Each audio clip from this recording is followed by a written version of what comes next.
Knock knock. পয়লা বৈশাখ মানে এই নতুন জামা পরতেই হবে, এই ব্যাপারটা কিন্তু ছোটবেলাতে ছিল। যদিও বা বড় হয়ে সেই ব্যাপারটা অতটাও কাজ করে না, তাও পরে নিয়েছি। আর সকলকে জানাই শুভ নববর্ষের প্রীতি শুভেচ্ছা আর অনেক অভিনন্দন।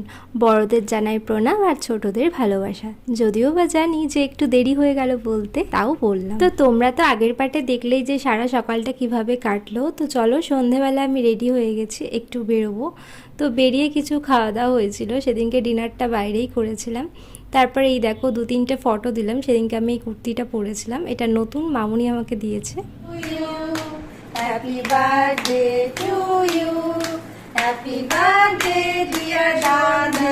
আর পয়লা বৈশাখের আগের দিনে ঠিক ছিল আঙ্কেলের বার্থডে। তো তারপরের দিনকে আমাদের বাড়িতে এসে কেক কেটে সেলিব্রেশন করা হলো। নববর্ষের দিনটা বেশ ভালোই কাটলো। তো চলো, আরও এরকম ব্লগ দেখার জন্য অবশ্যই আমার চ্যানেলটি সাবস্ক্রাইব করে রেখো। টাটা।